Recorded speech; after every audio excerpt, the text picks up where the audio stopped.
This vertical stack of AND gates is probably going to be better for what I'm trying to do. Yes, if they're stacked vertically, that saves floor space. And that, of course, means more room for busing. However, that means it'll be in vertical composite format instead of horizontal, which is, I think, a little bit harder to work with. And of course, there will need to be conversions, as is evidenced by this over here. Although maybe I could actually do the conversion at this part right here, the input and output. Oh, and I just remembered something. I'm going to need to be able to select which value to read in this RAM, which means I'm going to need I'm actually going to need to use this decoder right here, not only for read but also write, or not only for write but also read, actually, to be accurate. And the difficulty with that I'm seeing is it's easy to make a transistor for a single bit like this, but for 4 bits in a row deep, and then having 4 more bits just above it, having the redstone reach into there, that's going to be a challenge. I'll worry about that later, though. I'm pretty sure I can also do this exact same thing with XOR gates, like this.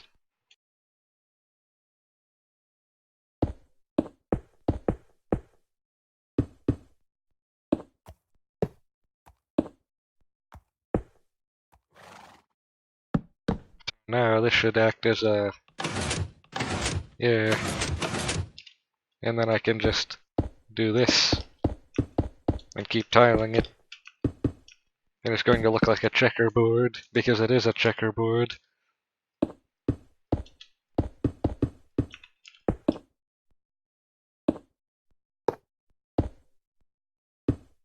And then I can repeat that 4 times as well. Yes, everything is aligned correctly. And then that will be my bank of 4 AND and 4 XOR, and then I'll need 4 ORs as well for all of the logical operations needed. Well, actually, there's one more I'm remembering, and that's either NOR or NAND, and it's actually up to personal preference which one you include, because they both can be used for doing the same thing, only one is better for some things than the other. And I think it's actually better to include both of them. Actually, no, you know what I could do? Since there's already AND, OR, and XOR logic built into the ALU, I can just put an optional, a second XOR array right in front of them to flip all of the logic bits so that they can also all act as NAND, NOR, and XNOR. So that will also save space. The only problem I see with that is potentially that would include cause more latency. So if I were to actually just build the dedicated arrays of those gates, you could do parallel processing that way, technically. I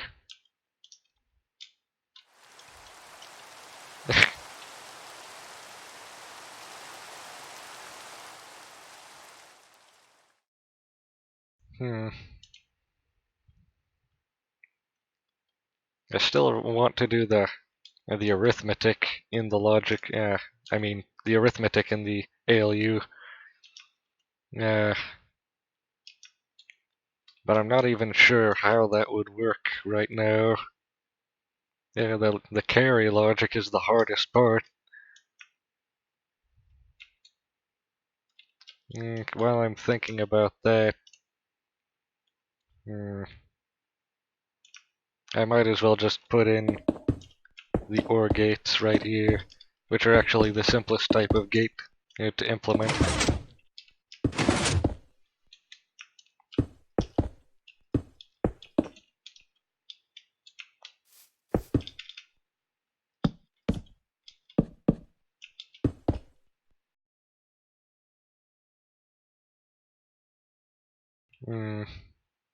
Or at least that's usually the case. In this case, it might not actually be, but I'll actually see that right now. How many times am I going to say actually in a row?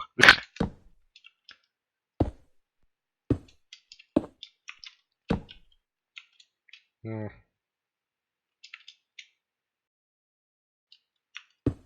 So, no, that's not going to work. I can already tell. Instead, what about, hmm,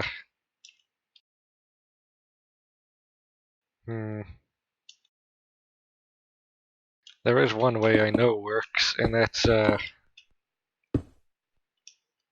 hmm, but that, if I try to implement that, it might be too close to the other pistons and cause interference between them.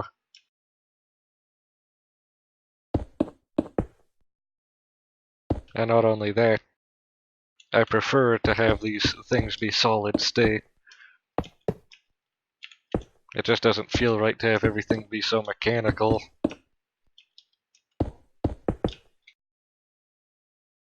Yeah.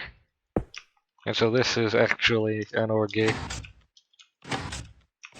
And the truth table agrees. Now watch that light. One is on, but two is off. Both are on, and two is on, but one is off, and they're both off. Yes. So this actually works. But I would like if it was just slightly different. I'm actually going to try something really quickly.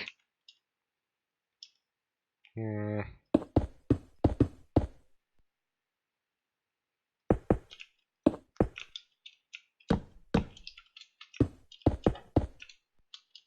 Oh no, that would not work. That is already causing a problem up ahead. Oh, I see another problem actually. Already. So these two are right here, sure.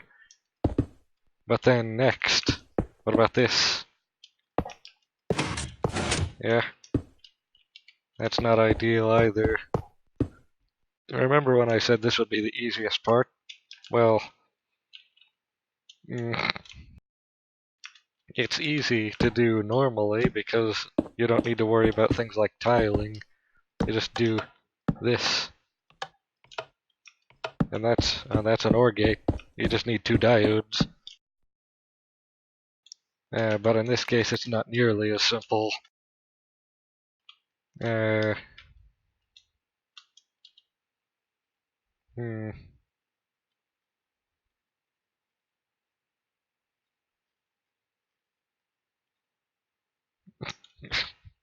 I'm just standing here thinking. Logically, I feel like this is the only way it would work.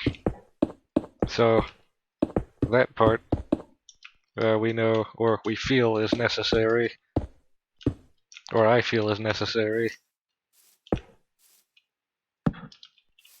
Going to be kind of difficult to assemble this now.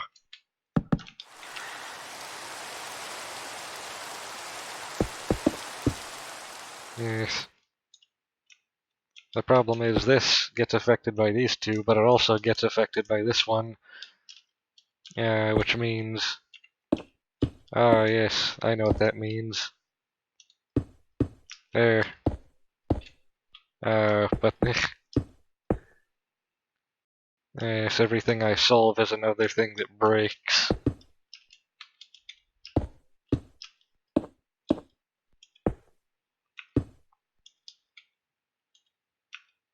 Hmm.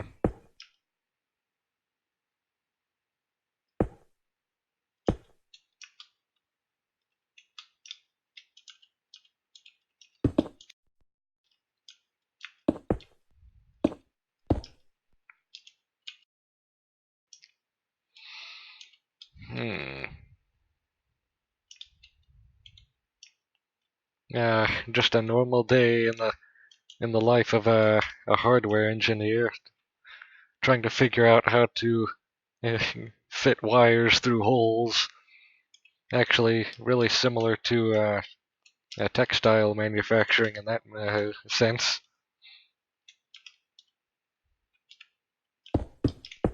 Hmm.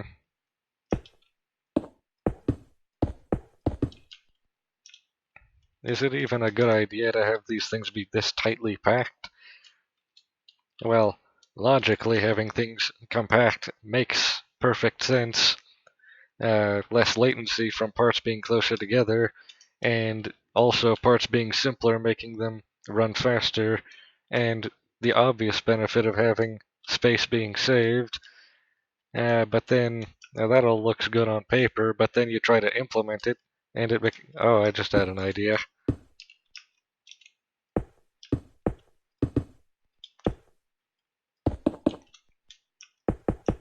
There, I think this will work finally. Oh, I don't like that sound. No, it's because of this here. Hmm.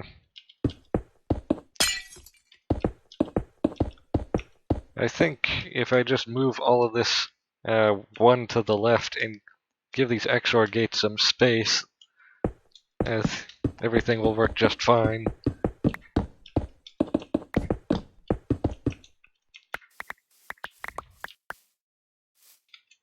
Yes, when your XOR gates get agitated, just give them some room and they'll calm down eventually.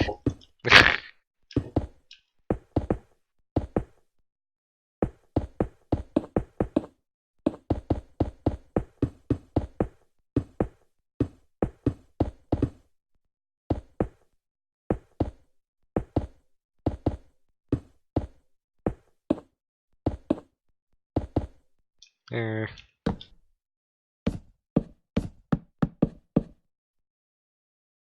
hmm. Kind of a weird asymmetric offset, though.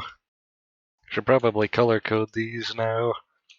I like AND to be marked with red, XOR to be marked with purple, and OR to be marked with something like blue.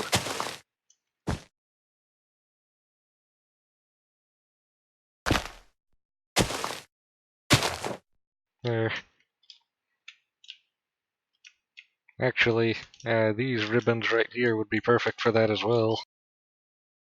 Uh,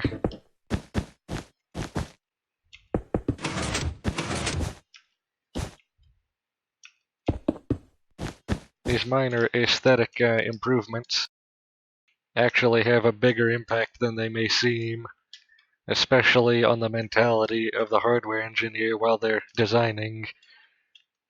Mm. And so now, the next step is simple. I think the best way to do this part is to replace these redstones with repeaters here. Yeah.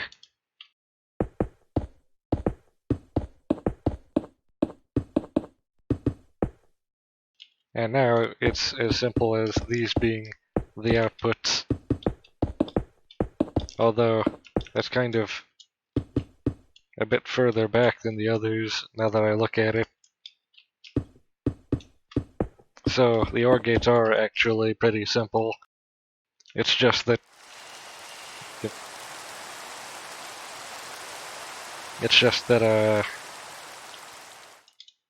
the answer is not immediately obvious like the others are.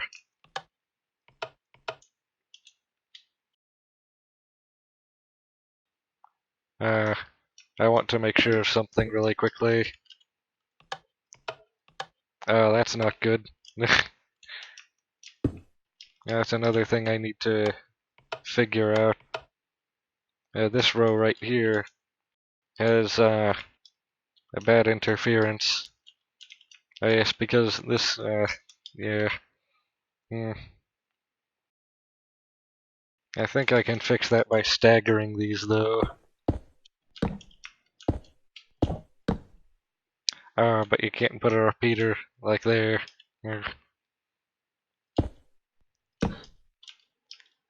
going to return it to normal while I try to figure this out.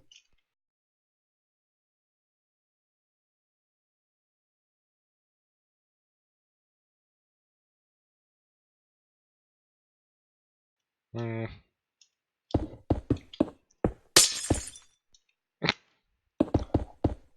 And right as I said, that it actually was the easiest. What I was right about, though, is that it's not immediately obvious.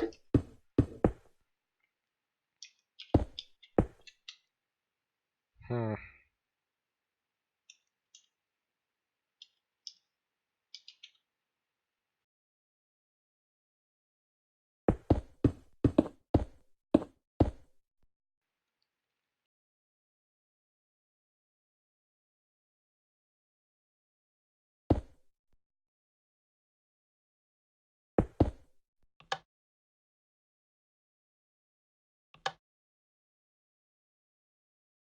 Yes, those are correctly separated.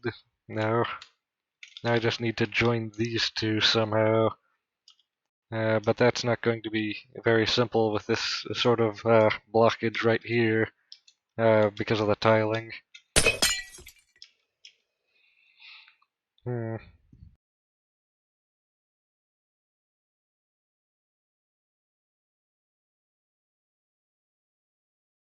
Oh, I think I just had an idea. So this should actually be much simpler than what I was trying to do. Watch this.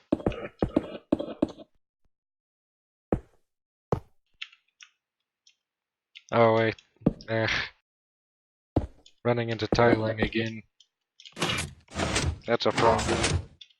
But at least it mostly works. Uh, both of these positions would receive interference from the ones nearby.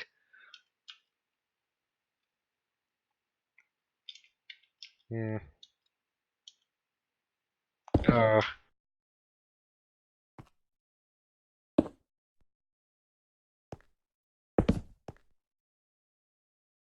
hmm. But what if I did it like this?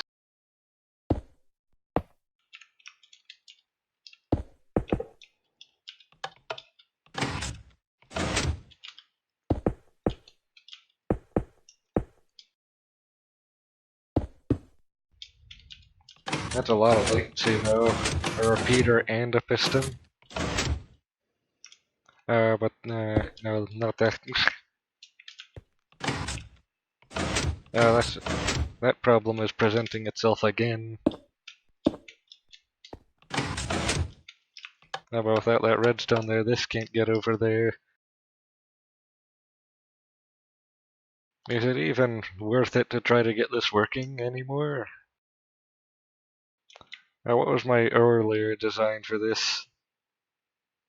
Here. Oh yeah, the problem with this is it wasn't designed to stack vertically, only horizontally. So actually trying to do this vertically now, I can test that.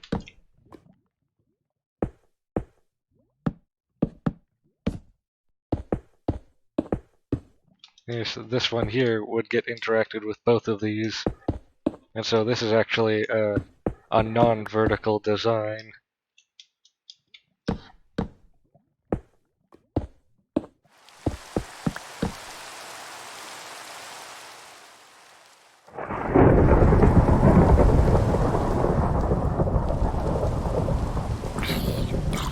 Is it even a good idea to have these be vertical anymore, even?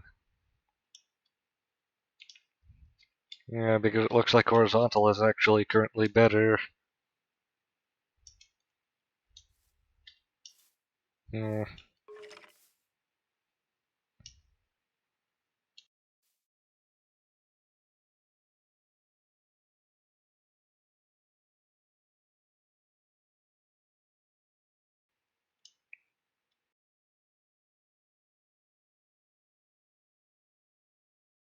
I think I should postpone development of that until later. While I do that, I'm going to work on something else. In this case, what about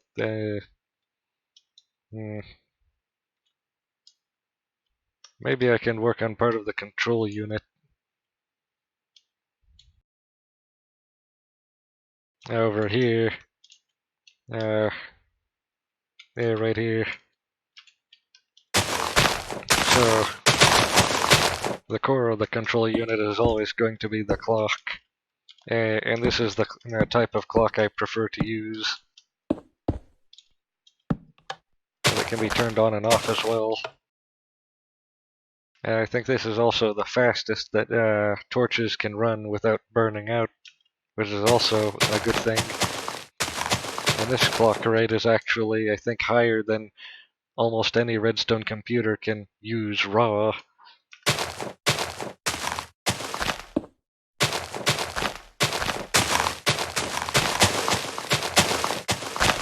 In fact, almost every operation in a Redstone computer takes, I think, about a dozen or up to 24 cycles or ticks per operation. And I think, what's the rate of this actually? It's a wavelength of 3 ticks. So it's a cycle of 3 ticks, or wait, a wavelength of, I think that counts as 6 technically on each rising edge. So 6 ticks per rising edge, which looks more like this in practical use. Hold on. No way, that's every edge. Rising edge is this one.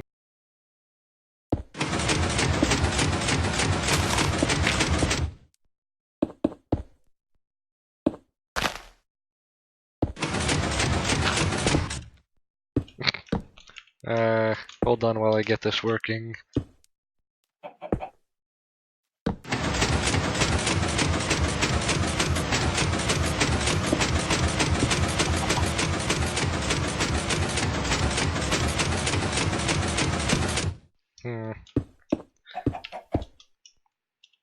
Oh, I think I know a way to do this correctly.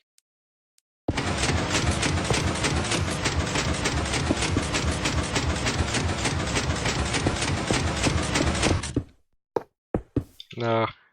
This is a disgrace.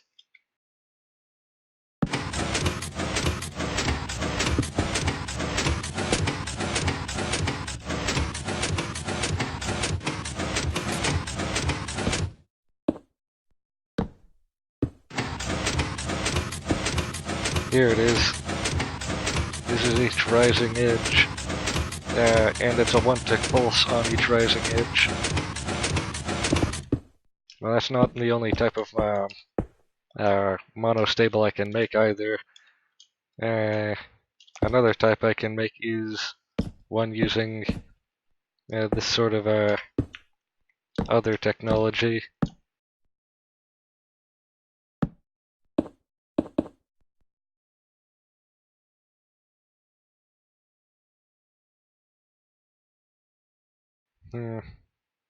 How's this done again?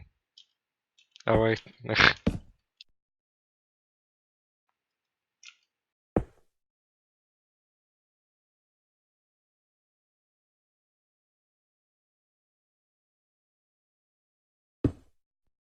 There. That's another way that's not as loud. Speaking of loud, the rain can go away now.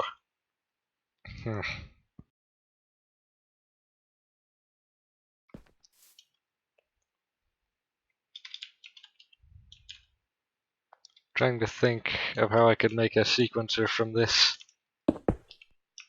Yeah, because a sequencer is something that's used to keep all of the processes of the control unit happening in order instead of having weird problems with things happening out of order.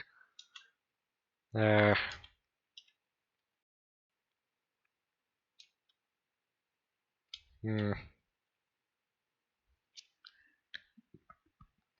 Usually, that would be done with a counter that outputs to a decoder. But in Redstone, there's actually, I think, another way you could do it, although I'm not sure that's a good idea. Hmm.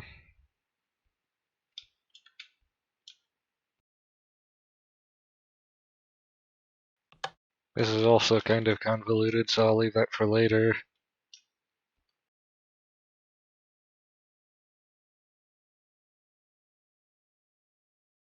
Yeah, kind of disappointed at how little I got done in this episode.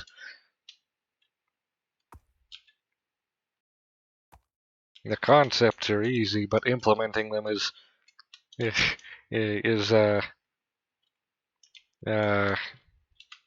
indescribable. There are no words. Hmm. Oh, I know what I can do. I already have a different working design I can actually demonstrate. So over here next to the control unit, no, actually somewhere else. Uh, this place looks good enough as any.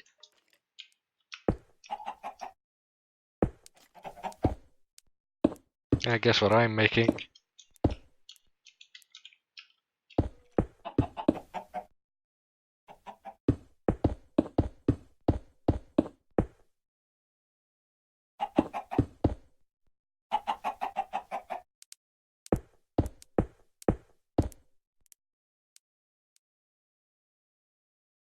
Hmm. And then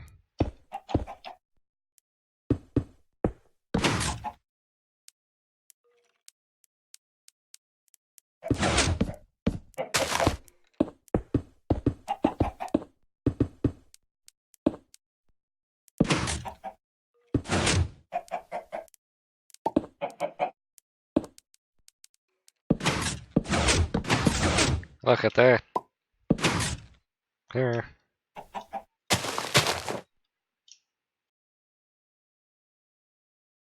Mm.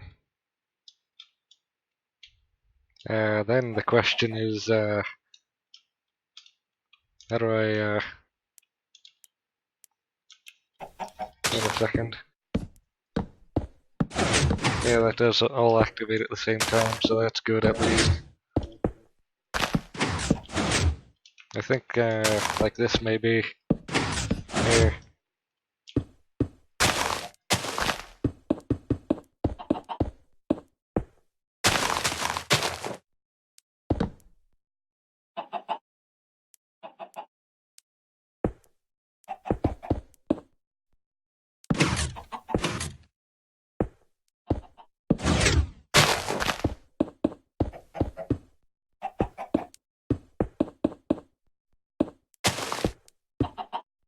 You're very fortunate I can place redstone below you instead of moving you out of the way forcibly first.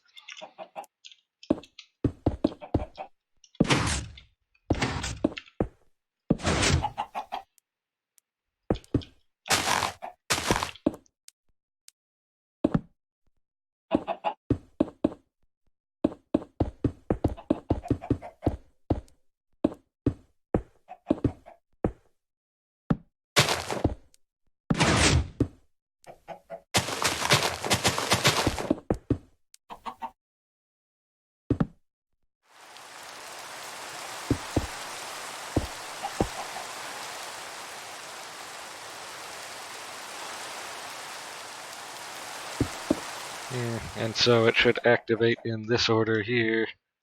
And so now I can just make this there.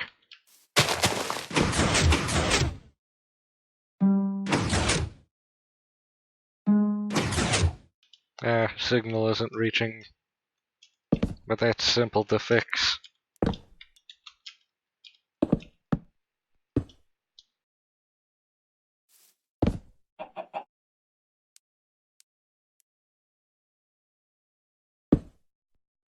There. Now watch. And I'm pretty sure that's correct.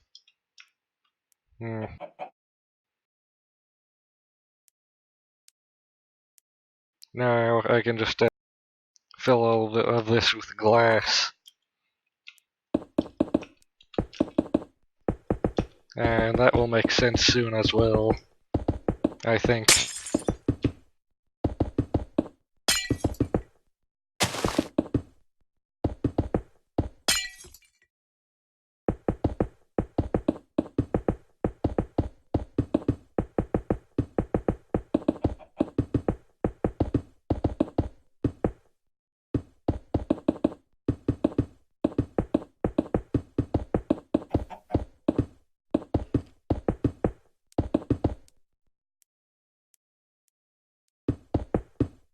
And this is the one that needs to stay hollow.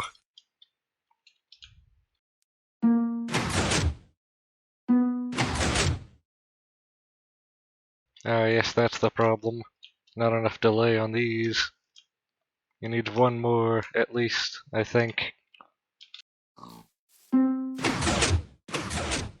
Yeah, now it works.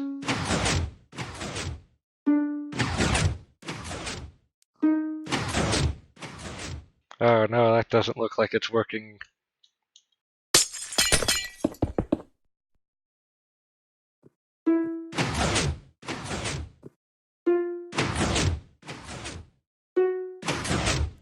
That, however, does look like it's working fine. And so now... Hmm... How exactly do I want to do this part?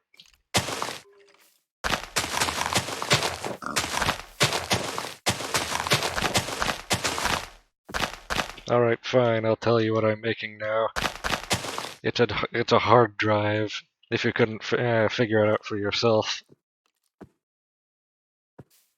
Hmm.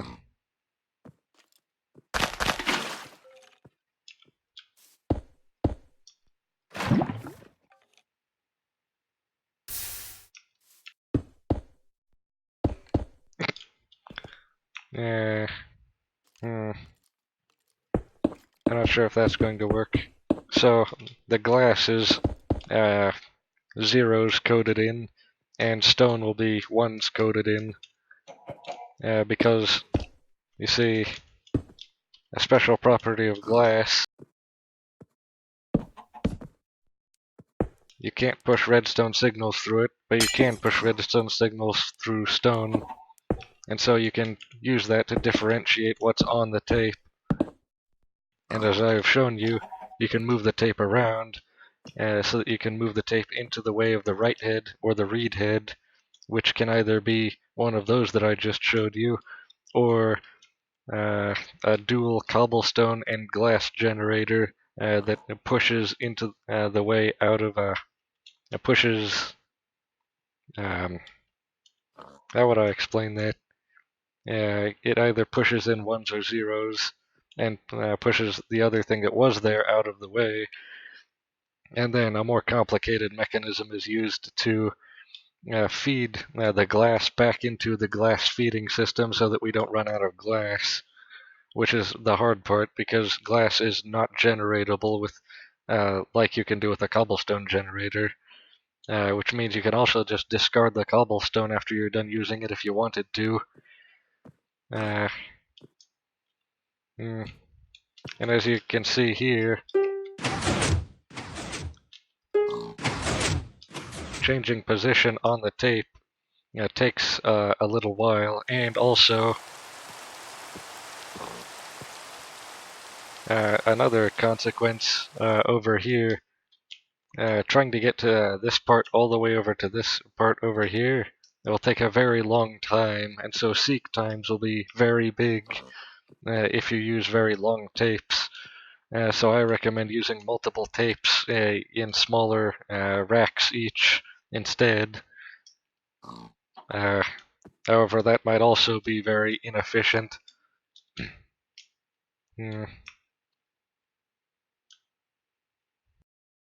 Actually, another thing we could do, we could measure how many half bytes are actually in the tape right now. 4, 8, 12, 16, 18, 24,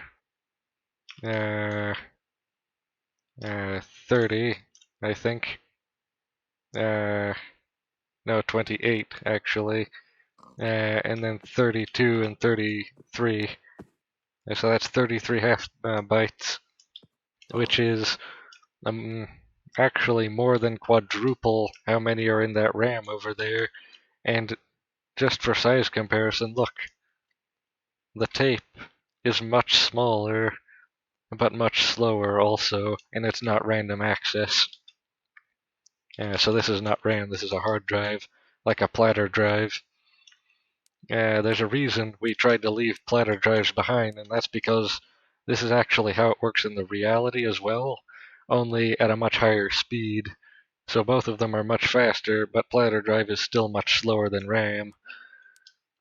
And a solid state hard drive is basically just RAM that is that you can save without wiping it, or that you can turn the computer off without wiping it. So it's like permanent RAM. I don't exactly remember how that process works, but I do remember that it was expensive to reproduce in ancient times compared to platter drives.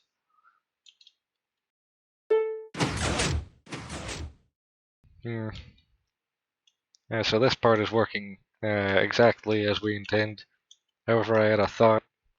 If we remove this bar here, and then have those two push at the same time, and then those two, we can have it move twice the speed. But that would require us doing some synchronizing. We should do that before we try to figure anything else out, actually. So this no longer goes here. Instead,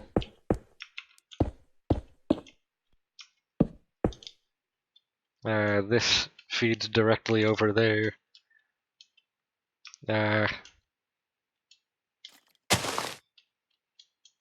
Actually, to keep everything synchronized, I should do it more like this.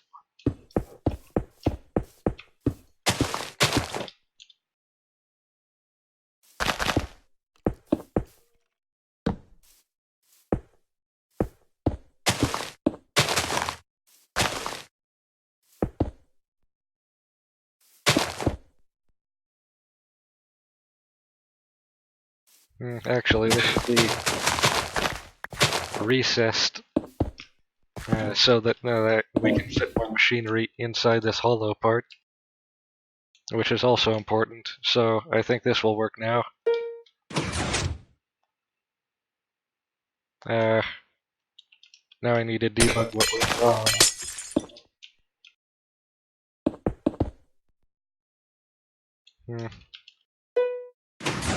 Signal not reaching.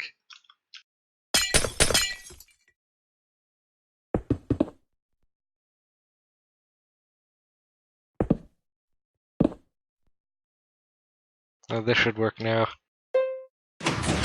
Yeah, look at that.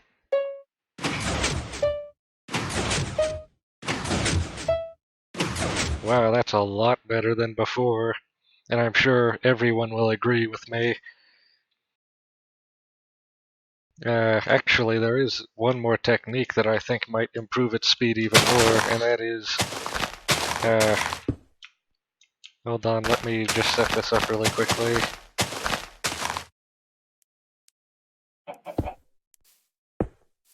I'm going to make a smaller scale model just for this specifically. And also put these here just in case for stoppers. So,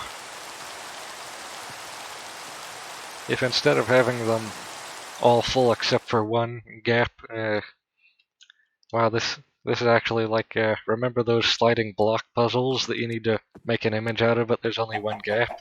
So you can only slide a couple blocks at a time? That's what this is.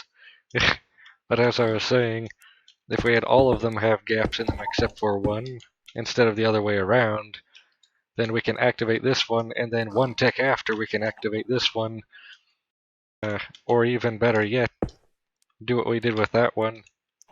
Oh yes, this is perfect. This theoretically could move one space forward every, I think, 2 ticks, which is in contrast to before, wherein we could move one forward every, I think, 9 or 10 ticks, which is orders of magnitude better. We can actually also run the wiring above like this to consolidate as well.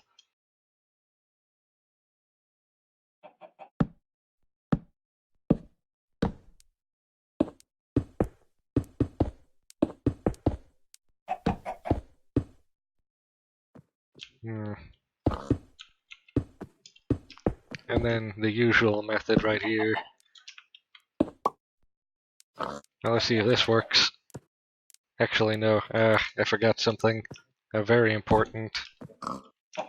Here, how do I route this without blocking view of what's going on? I know. This should be good enough. And I should also include... Actually... Oh, I don't have any bindings that have that in there.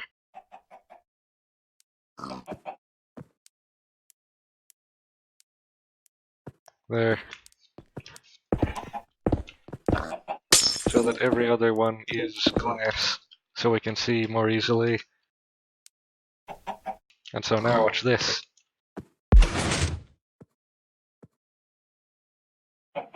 I don't seem to retract fast enough actually in order to make this 2-tick work, so I'll try this instead. Yes, this works. Look at that.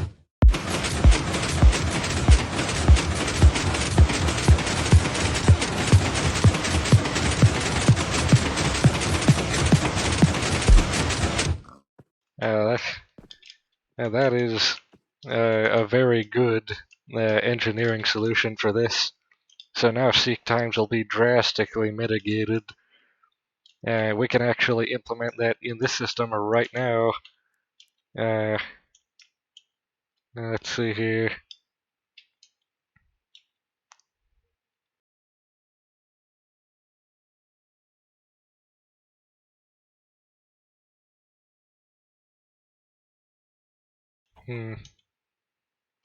So now instead of the lines running backward, they'll need to run forwards in order.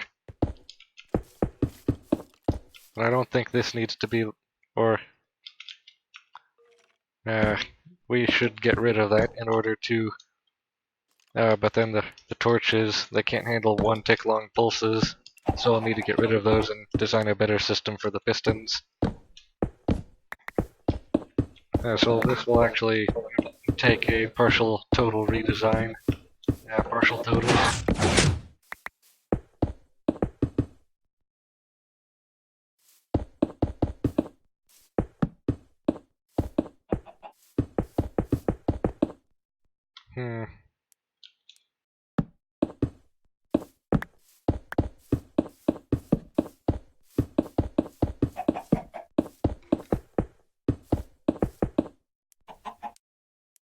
They're completely clean. And now we should activate this one and then that one instead of this one and then that one. And the way we will do that is by something like this maybe. And that looks like it will work.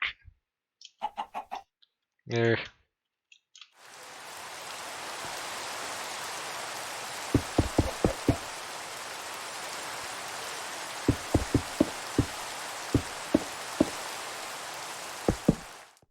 And then have that be on a 2-tick delay, of course. Oh, I can just do this. It's synonymous with the other thing I had as an idea. And then we can also just route this directly under here and do the opposite over there, or the exact same actually. But in order for it all to be synchronized, we need to alter these slightly. Although, if we do that, then they'll actually add latency. Although that should be fine, we can do pipelining.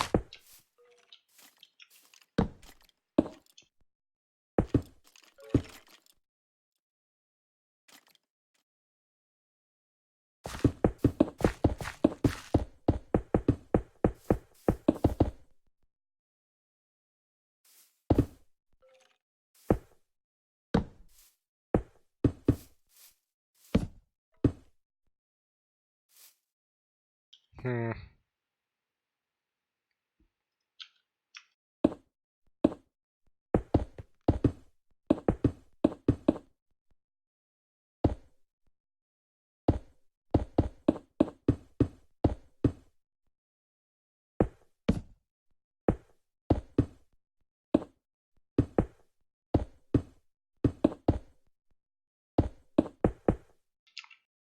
There.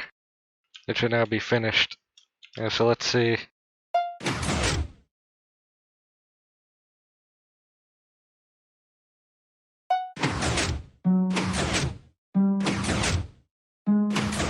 Hmm. Oh, that's why.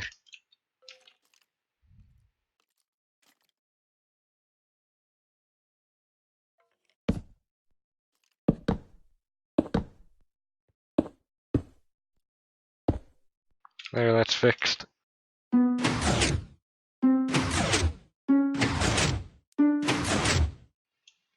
But it's not enough delay.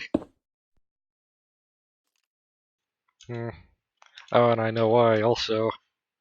You see, problem with that is it delays the on signal, but it also delays the off signal by an equivalent amount. And so we need to do this to get it to work.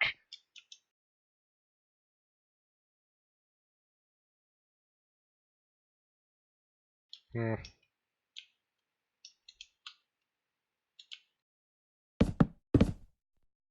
There, now it should work exactly as we intend. Yeah, look at that. I think this model is actually faster than the last one because I forgot about this here. Watch this. This should increase speed.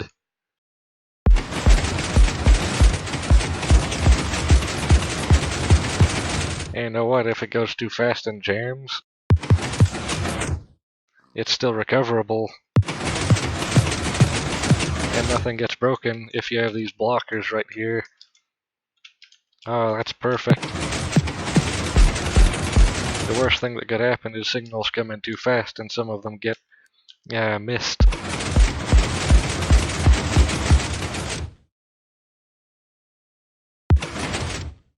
So this is a much better solution to our problem. And another nice thing is these can be stacked easily. So we can take this entire design and stack it on top of this one, and that's another 33 byte or half byte drive, which is actually a 33 byte, full byte drive, a byte being 8 bits. Hmm.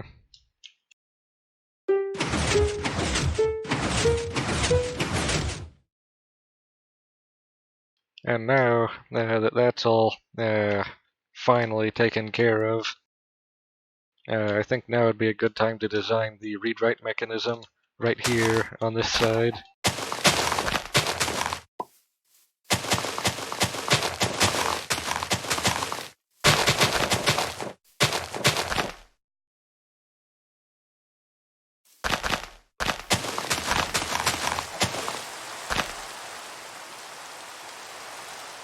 You know, it's funny, I don't actually think any Redstone computers used a hard drive like this before.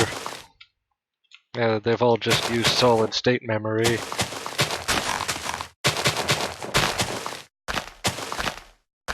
Or a platter drive, I should say. No, actually a tape drive, because look at it. That's not a platter, that's a tape, very clearly, very obviously. The hardest part I'm seeing is going to be the write mechanism. Yeah, the read mechanism is simple. It's just, hey, look at this. It's just so simple. And then, in order to get that to stack vertically, you just do this. We use our composite method from earlier.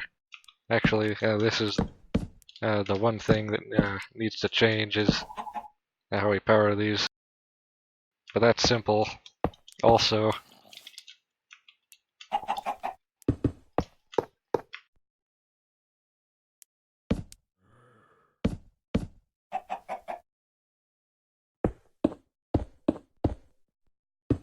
And that's it. That's exactly what we need. As you can see, it's all coming through, and it's not interfering either.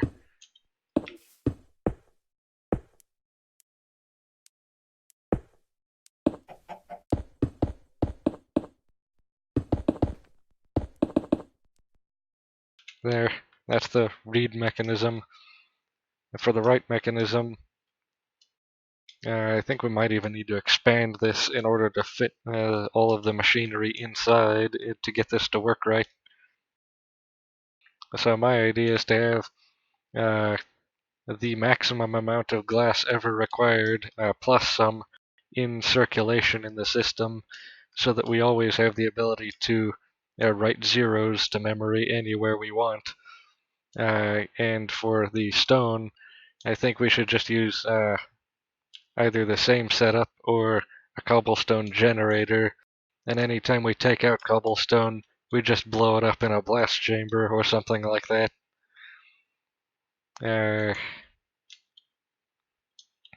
Although I think it might be more uniform if we do it the first instead of the second way, the former instead of the latter.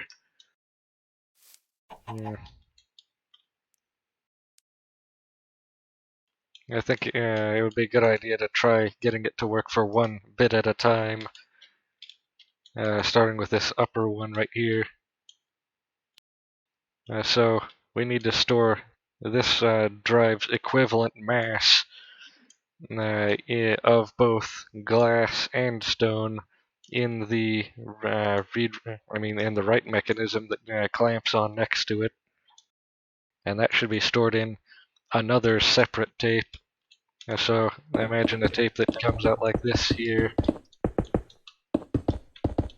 and actually we would need two input tapes as well as the one output tape. So this would need to be all glass and this all stone, and this would need to be whatever we're removing. Actually, no, that's incorrect positioning. We would have four tapes. One that's pushed out of the way by the glass and the other pushed out of the way by the stone, and these are both fed up with pistons to the top, and then from there they're fed back around, and then from there they need to be sorted into their uh,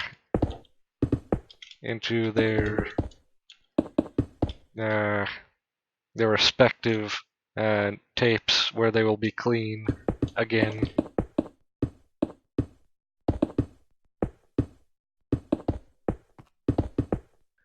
But I shouldn't do all that this episode. It's already been an hour. So I'll save that for maybe next episode. But this is already a pretty good design to start with.